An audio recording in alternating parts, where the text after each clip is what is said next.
Shalom, turabahaye ikaze kuri mwese muriko muradukurikirana kuri Burundi Gospel TV. Mukaba muri kumwe na Ina Jambo Tiffany Joel, aho uno munsi turi kumwe n'umutumire wacu aza kudushingira intahe ivyaranze ubuzima bwiwe, aho yahuye na Yesu, aho yamusanze. Murakoze ka tumwakire. Shalom mutumire wacu. Shalom. Turabahaye ikaze kuri Burundi Gospel TV. Muba muri bande mutubwira akazina kanyu kugira abariko baradukurikirana bashobore kubamenya. Je nitwa Ndorimana Louis Marie, ariko benshi banzi ku izina rya Chiko. Ego. Mukaba mukora iki mu buzima busanzwe Chiko? Nkora mu vy'amamodoka. Ego. Ncuruza amavuta y'imodoka, les huiles amalubrifiants. Hama nkagira vidange, égraissage, n'ivyo nkora. Make mufise garage. Oya, ni umuntu nkorera ariko ni mu responsable wavyo. Yego. Mutubwira aho Yesu yabasanze ingene intahe yanyu imeze muri make n'umwanya wanyu. Intahe yanje ni ndende sindababesha kuko umuntu atanguriye mu bwana bwiwe jewe nakuze ntabana n'abavyeyi banje, jewe sinigeze menya papa. Hanyuma mama yarankuye muri milieu naturel yanje, yandungika chez une tante, hama nkurirayo. Nkurira muri milieu nziza, ndiga, natanguye maternelle, ishuri ryiza, Stella Matutina, kera cari igihe c'abazungu. Hanyuma ndaheza primaire, ngira le collège du Saint-Esprit, sinayiheza na 10e naciye neshua, hama nja ku reprendre l'année kuri Athénée secondaire, ndahiga umwaka umwe 10e année, nchamba orienté muri école des travaux publics. Alors je vous parle de ma vie. Nchandagira imyaka ibiri muri école des travaux publics, naho nyene baranyirukana. Donc urumva abavyeyi babona yuko umwana yananiranye, baca banshira mu gisoda. None uba bakwirukanye kuko impamvu yiye? Bon, ni birebire vyitwa uburere buke, éducation. Urazi échec en éducation à l'époque vyari rigoureux. Ugize échec mu ndero barakwirukana. Yego. Hanyuma abavyeyi barashavura, baravuga bati uyu muntu nta handi twomushira, reka tumujane mu gisoda. Baca banjana mu gisoda. Ndagira formation militaire, ndagira école des sous-officiers, ndayiheza. Hanyuma comme nari mu bambere, donc les 5 premiers bo muri promotion barabaha ama avantage, bakaja kwiga, bakabandanya kwiga, baca banshira mu ishure ry'ubuganga muri medico. J'ai fait l'école médicale, ndi umusoda, ndayiheza. Ndayihejeje, comme igisoda nari nakigiyemo ntagikunda, j'ai déserté. Ndadeserta, hanyuma urumva ubuzima burahindutse. Déserté, baramfashe baramfunga. J'ai fait 6 mois en prison. Barambaza ati none tukurekuye ushobora gusubira mu gisoda? Nababwira nti non. Bon, barandeka. Fait ugize 6 mois ufunzwe pour des affaires z'igisoda, ubu baye révoqué. Nca ndaba révoqué des forces armées. Niho rero igihe nari mfunzwe, niho nahuye na toxicomanie. Twari dufunganye n'abantu des drogue dealers, bahora bantuma kubera je nari mfise les faveurs, nari umuganga muri prison, j'étais un détenu, un infirmier détenu, nkavura abaprisonnier, ariko nkagira iyo faveur yo gushobora gusohoka nkagaruka indani. Rero abo bantu b'abadrogdira bari bafunzwe, baranakonsoma, barantuma nkagenda kubagurira, hanyuma nkabazanira indani en prison. Aho rero niho natanguye nanje gukonsoma l'héroïne.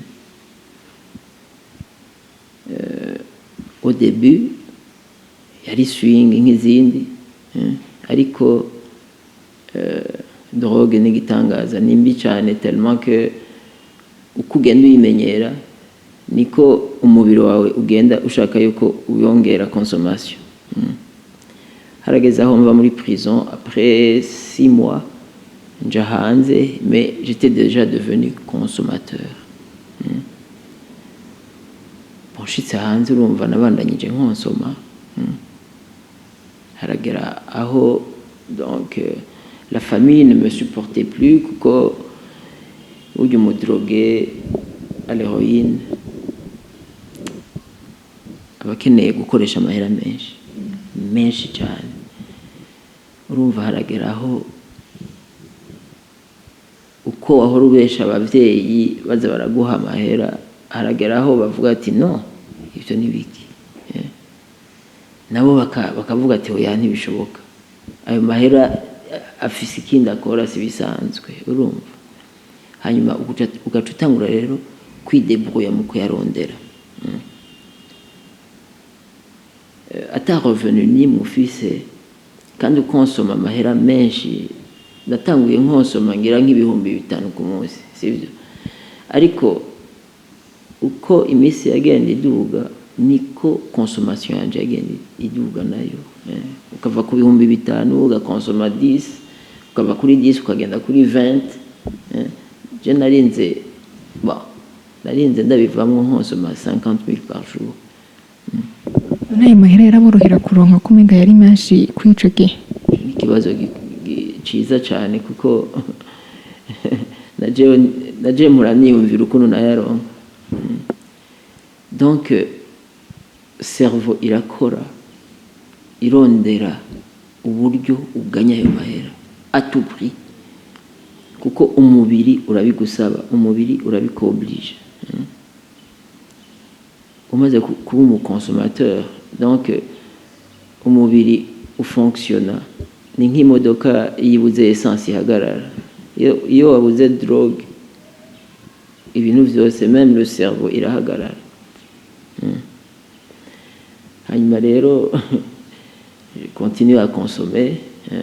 Ayo mahera ukuntu nayaronka ibintu dégradant, umuntu yize amashuri umuganga ariko ugasanga ariko arescroque abantu, ariko ariba, vol ukiba.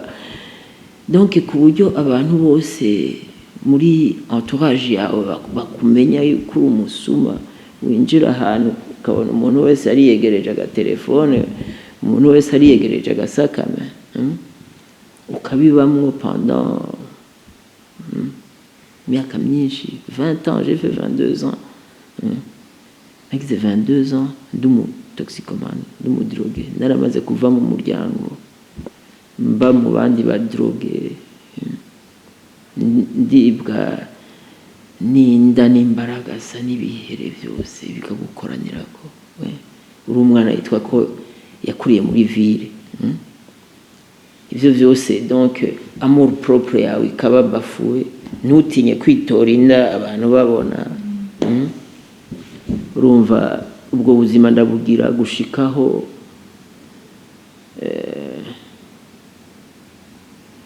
reka tuvuge ukuntu nahuye na Kristo. Je narakoze igafu ahantu hakomeye, nakoze igafu muri Cour Supreme, baramfunga bafunze mu mpimba ariko bihura nuko nari maze iminsi vraiment urazi umuntu aragera kuri degré aho yumva asigaye yiyanka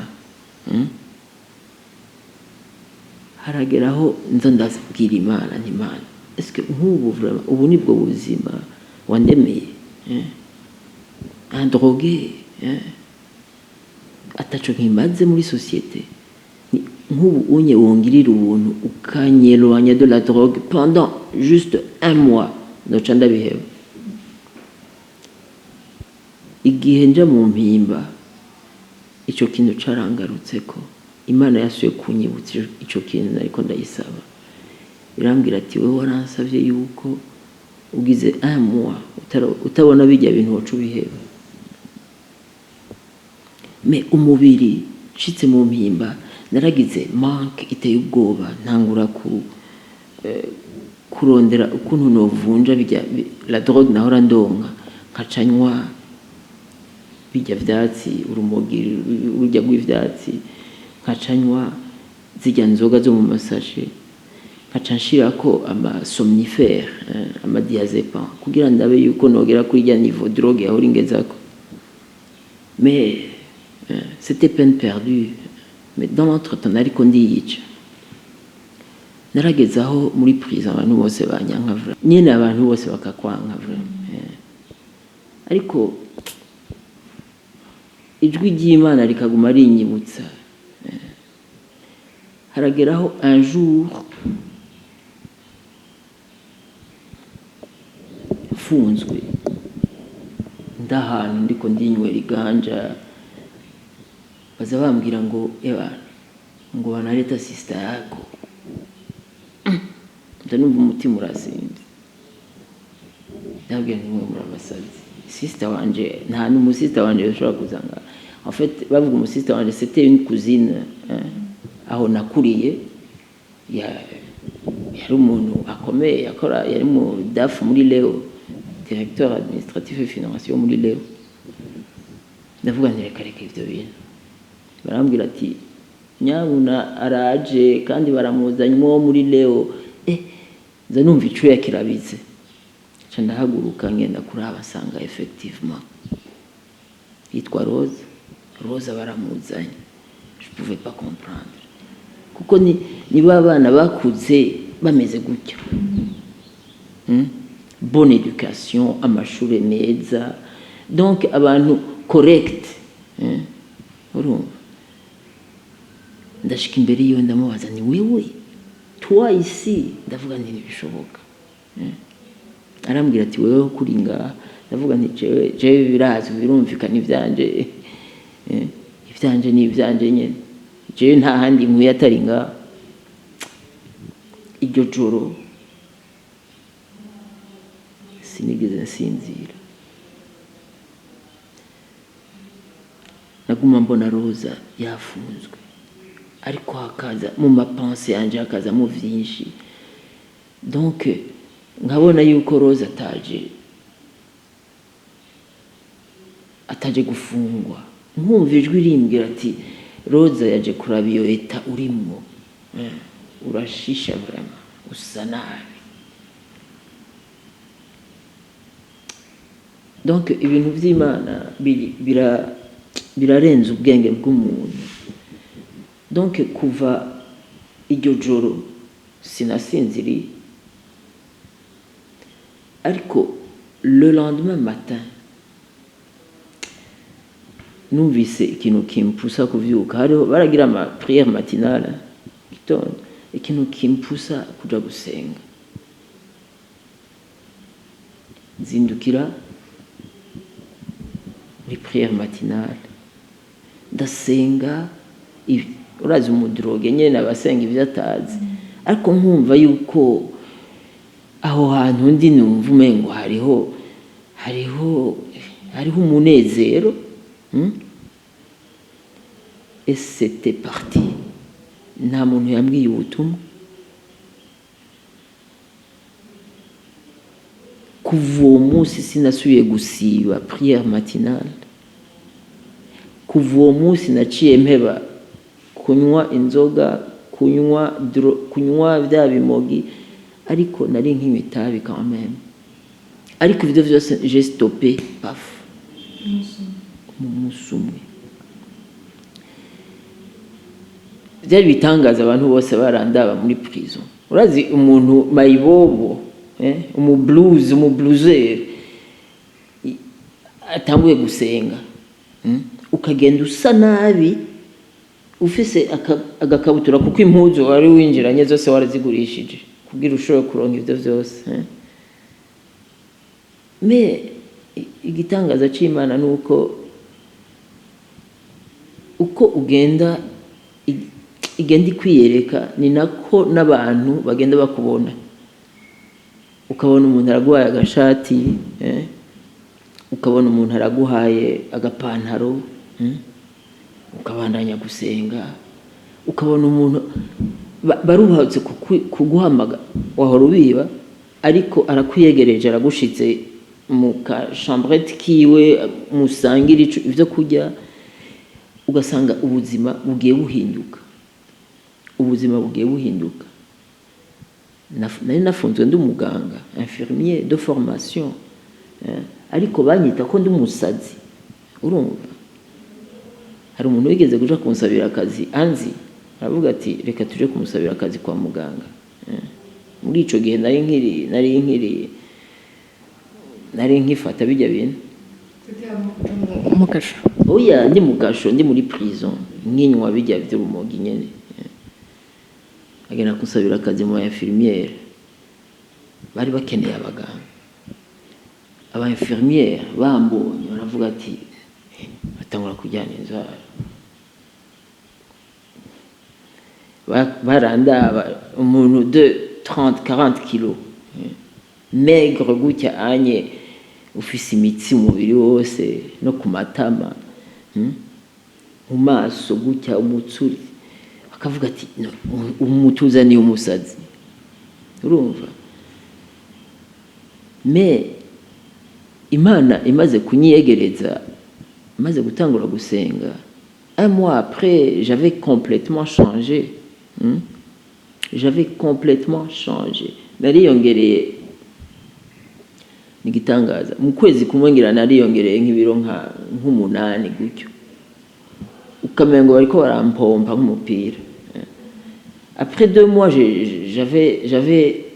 j'avais atteint 50 kilos. Umva atari igitangaza. Hanyuma ntangura gukora rero muri dispensaire. Après ils m'ont accepté kuko barabona ati quand même ega wa muntu n'umuntu muzima. Ntangura gukora ariko nsenga cyane vraiment nsoma ijambo ry'Imana numva hariho ubuhombe hari ikintu ntarinzi nkagira curiosité yo kwimba yo kurondera ijambo ry'Imana kandi Imana ikanganiriza. Imana iranambwira ati bon j'étais condamné dans l'entretemps ndi condamné de 2 ans.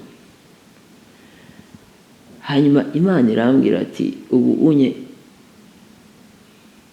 igihano harageze ko gihera. Ndabibwira abantu baravuga ati non noneho donc les drogues que wanyoye ati nta muntu atahejeje peni yiwe. Ndababwira ni je Imana yambwiye ko hageze ko ntaha ntibavyumve. Après 11 mois haca haba grâce présidentielle. J'étais dans la liste. Ndabwira abantu mwabonye ivy'Imana ikora. Imana ntibesha. Effectivement Imana ntibesha kweli. Je suis rentré comme ça. Gushika uno munsi rero ico Imana yakoze kuri jewe catumye ngira umutwaro. Ndafise umutwaro pour les toxicomanes kuko benshi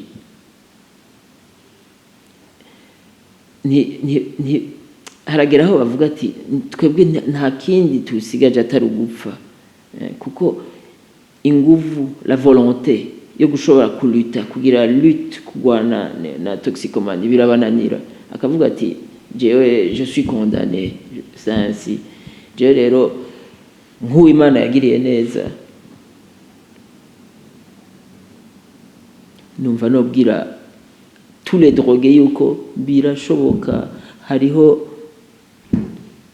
ubushoboye uwitwa ushobora byose ashoboye kubafasha kuva muri ivyo bintu nk'uko nanje yabimfashije ni Imana ishobora byose ni Yesu Kristo umufasha umukiza wacu yego mbega umaze gusohoka mu gasho mu gasho bari bamaze kubona yuko hari intambwe wateye mbega hanze naho muri societe muri baba banyi muhira baravyoroshe kubimenya canke naho harabaje kubaho ntambara. Merci beaucoup. Ico kintu naragisengera cyane ndi muri prison kuko relation ya jeune na famille yarasambutse. Ico kintu nama ndagisengera nkabwira Imana n'Imana. Ikintu ndagusaba nuko igihe cyose nova ngaha wojana nanje ukarenua iyo relation na famille iri brisée. Hanyuma ibindi abandi yabagenzi ni iki ndazi yuko famille nitwarenua n'abandi autour de moi tuzoba turenua. Imana yarabifashije.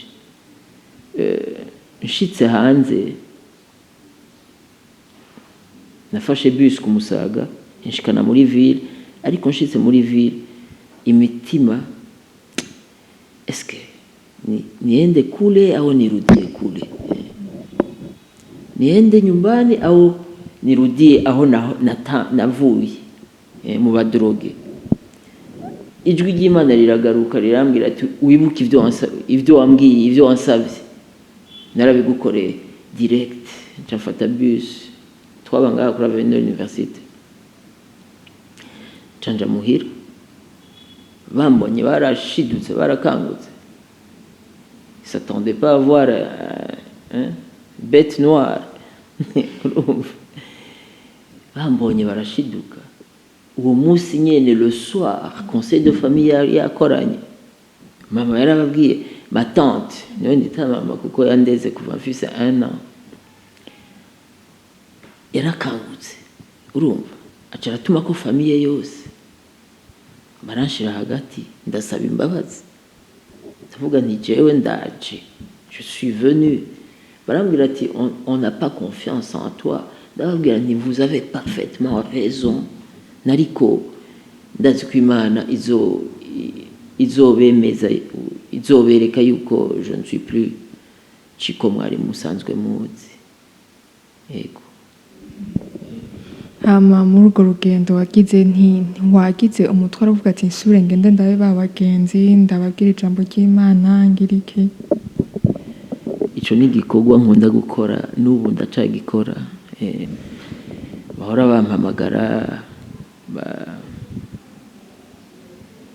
bakambwira ibibazo umwana wabo afise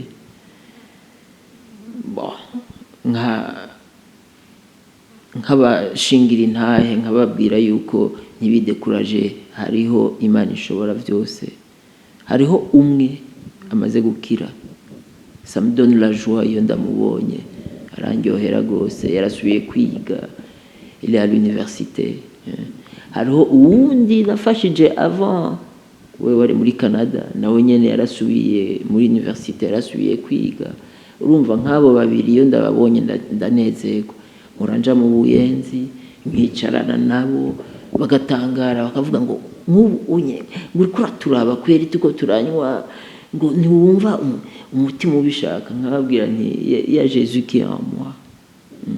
Nta cohabitation ishobora kuba entre uri muri jewe n'ivyo bintu nibikunda. Kutaruga ifise ya cellule de prière yo muri prison ngo uragenda urerekweho uronke rya jambo wigireho mumaze gusohoka naho kugira uronke église ikurira byo bavyagenze gute? Merci beaucoup. Jewe mvuye muri prison nabandanyije nasenga muri catholique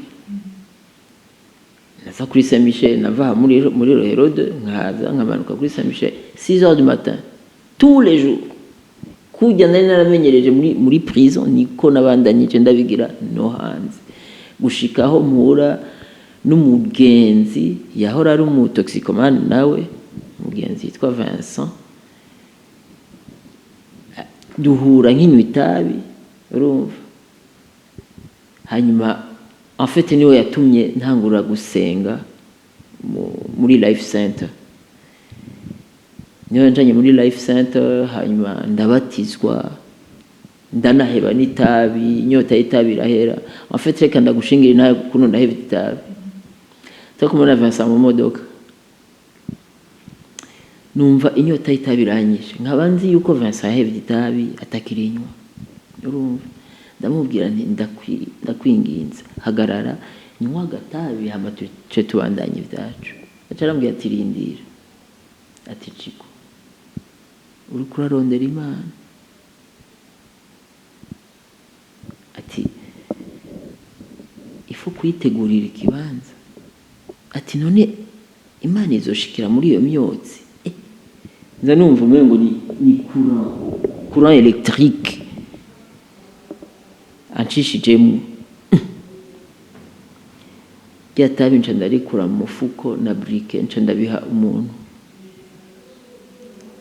et depuis ce jour j'ai abandonné la cigarette nta effort nimwe nabishizemo urumva ni jambo nabwiwe n'umukozi w'Imana rikanisisimu nca ndabiheba yego hama kumva ko wasengera muri katolika hama undi akagutumira mu gusengera mu wakitwa Life Center ntibyakumazeho igihe uvuga ati oya reka ngume hahandi niho sawa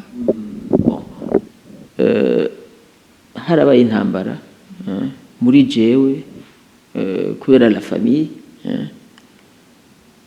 yose n'abakatolika nije jenyene nakijijwe urumva kandi n'abantu b'abasenzi urumva intambara ntiyabura baravuga bati kubera iki uhevye nkavuga nti reka ibyo byose Imana ni imwe dukurikira Jésus Christ numwe niwe yadupfiriye ku musaraba reka hariya ndumva ndi épanoui kurusha muri catholique après ils ont compris baravuga ati après tout ça va yego mbega ndasubije inyuma gato mwatubwiye yuko hari umukuzini wari we sister yari nk'umusista wawe yabasanze mu mpimba mbega wiwe iherezo ryo byagenze ako kantu nibagiye kukakubwira urazi yuko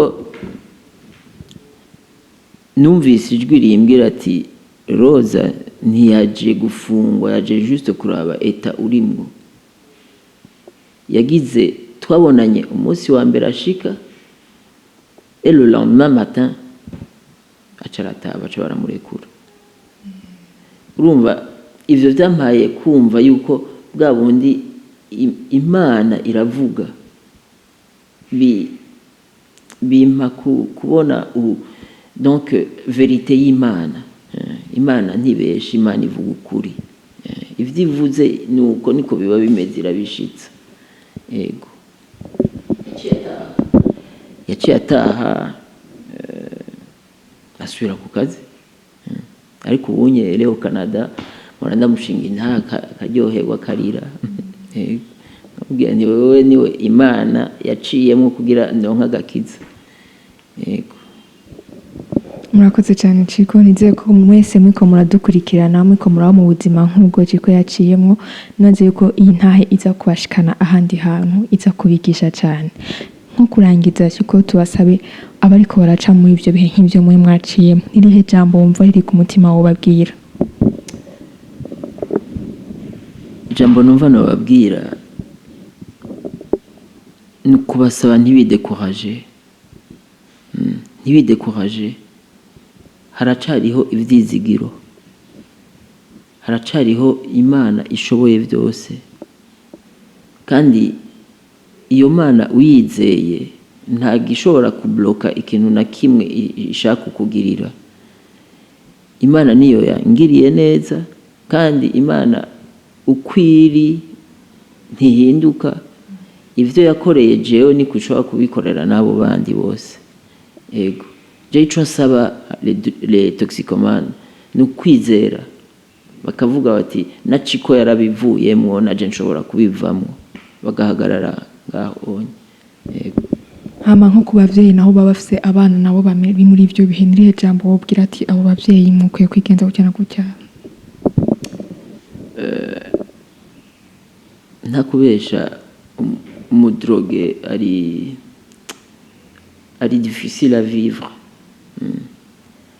kuko urugo rurimwo umutoxikomane rurabiha, ikirere kirahinduka kikabiha, urumva rero abavyeyi baca bavyifatamwo maladroitement, usanga umwana baramuhariye ivomo, urumva akankwa.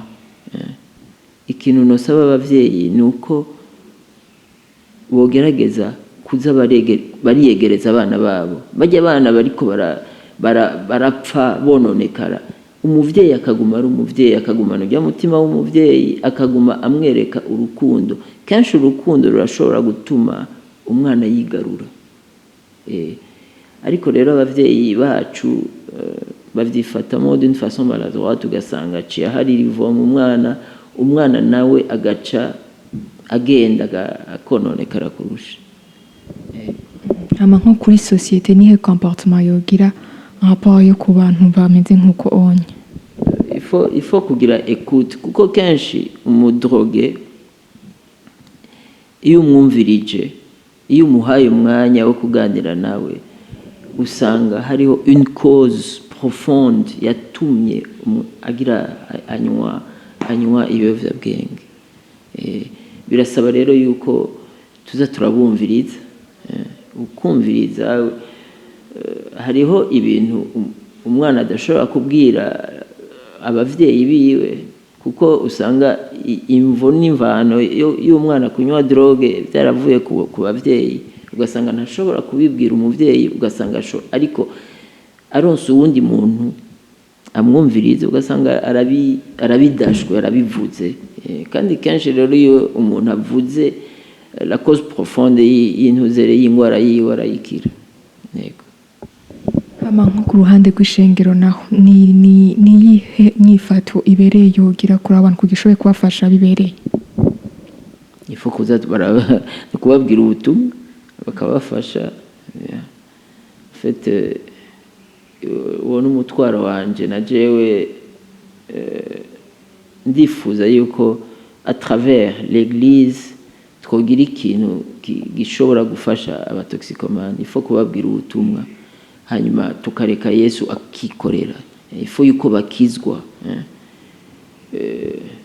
Twe numva ari cyo kintu umuntu yokora. Numva ari cyo kintu umuntu yokora. Iyo umuntu amaze gukizwa, Imana yonyene iramenya ukuntu igenda ikura ubucafu muri yo, ikagenda idepoza ivyayo muri uwo muntu akijijwe. Mwakoze cyane kudusangira natwe ntahe yanyu. Yego, murakoze namwe. Turabashimiye ko mwese mwariko muradukurikirana. Nongeye kubibutsa ko mwari kumwe na Inajambo Tiffany Joel, aho turiko turumviriza intahe ya Ciko. Nibaze yuko yashoboye kubahezagira ko ariko baraba mu bihe nk'ivya Ciko, nibaze ko ishoboye kubigisha cyane. Murakoze, ntimwibagire kugira subscribe ku channel yacu no kugira partage iyi video ikaba yabaryoheye, bwa mwisangize n'inshuti n'abagenzi banyu, mwongeye no kugira ka j'aime. Murakoze.